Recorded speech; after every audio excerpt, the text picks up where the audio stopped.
विश्व प्रसिद्ध दार्शनिक एवं लेखक आचार्य प्रशांत के नागपुर दौरे के दौरान वीएनआईटी में आयोजित संवाद सत्र में छात्रों पर उन्होंने गहरी छाप छोड़ी। इससे पहले Indian institute of information technology Nagpur में हुए उनके ऊर्जावान संवाद और सार्वजनिक सत्र में मिली अभूतपूर्व सहभागिता के बाद वीएनआईटी परिसर में उनका भव्य स्वागत किया गया। पूरे कैंपस में उत्सुकता और जिज्ञासा का माहौल देखने को मिला, जहां बड़ी संख्या में छात्र छात्राओं के साथ शिक्षकों ने भी सक्रिय भागीदारी निभाई। संवाद के दौरान छात्रों ने शिक्षा, करियर और जीवन से जुड़े कई महत्वपूर्ण सवाल पूछे।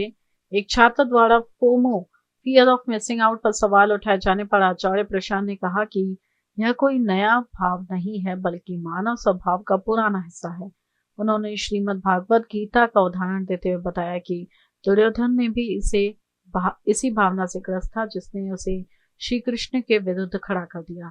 उन्होंने स्पष्ट किया कि फोमो का मूल कारण अहंकार की वह झूठी धारणा है जिसमें व्यक्ति स्वयं को अलग और अपूर्ण मानता है। उनके अनुसार अहंकार एक ऐसा शून्य है जो सब कुछ प्राप्त कर लेने के बाद भी संतुष्ट नहीं होता।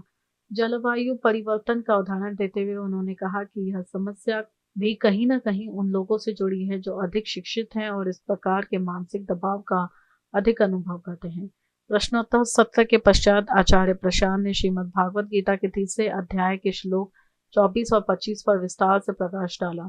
उन्होंने बताया कि कैसे कुरुक्षेत्र में अर्जुन के भ्रम और सीमित इच्छाओं को श्री कृष्ण ने दूर किया। उन्होंने कहा कि मनुष्य के उद्देश्य जितने छोटे होते हैं, उसके कर्म भी उतने ही सीमित हो जाते हैं और यही कारण है कि अधिकांश लोग सीमित जीवन जीते हैं।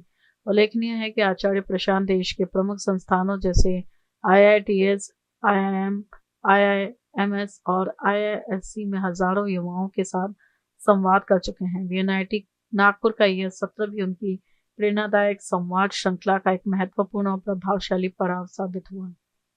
आप वो है कराते रहते हो तो संघर्ष तो करना ही पड़ेगा। श्रीमद् भगवत गीता पूरी और क्या है, संघर्ष के ही बारे में है। तो वो ये ना सोचें कि वो संघर्षों से बच गए। आपको विरासत में जो मिल गया, पुश्तैनी जो कुछ है, बपौती जो कुछ है, संयोगिक जो कुछ है, वो आपको सही संघर्ष से बचा नहीं सकता। अच्छा शब्द है सही संघर्ष। तो जो लोग, जो आपने दूसरी कोटि के बताए, जो संघर्षों में डूबे हुए हैं, मैं उनसे कह रहा हूँ संघर्ष बहुत अच्छी बात है, संघर्ष जीवन की अनिवार्यता है।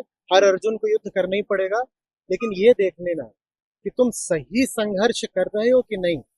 हमको अक्सर ज्यादा मतलब इस बात से हो जाता है कि हम हारे कि जीते। ज्यादा बड़ा मतलब इस बात से होना चाहिए कि हमारा युद्ध भी सही था कि नहीं।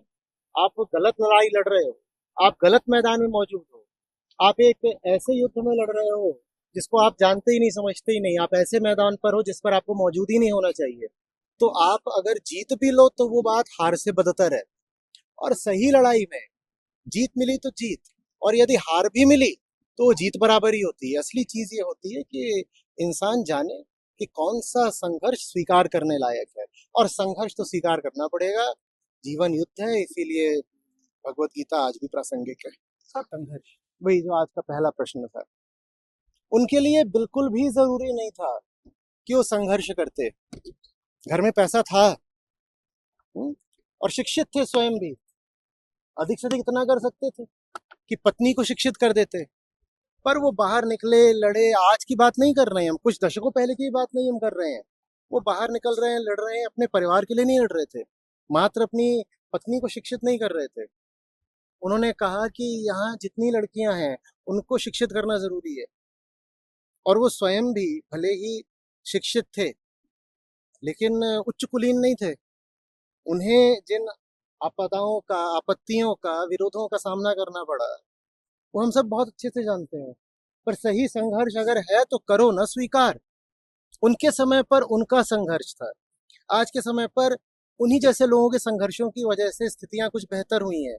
पर फिर भी बहुत कुछ किया जाना बाकी है, और बहुत नए किस्म की चुनौतियां खड़ी हो गई हैं जो उस समय थी भी नहीं। क्योंकि हर युग अपने नए युद्ध लेकर आता है, लेकिन जिस भी युग में जिसने भी सही सच्चा सार्थक युद्ध लड़ा हो, हमें उससे सीखना होगा। हाँ, उसमें एक काम नहीं करना होगा, भूल न जाएं कि युग बदलते हैं तो युद्धों के मैदान भी बदलते हैं।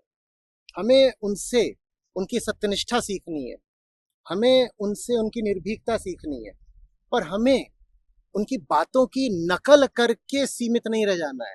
हमें पहले पहचानना होगा आज का समय क्या है, हम कौन हैं और आज के वास्तविक संघर्ष क्या है, और फिर उन संघर्षों में निष्काम होकर हार जीत की परवाह करे बिना पूरी तरह कूद पड़ना पड़ेगा।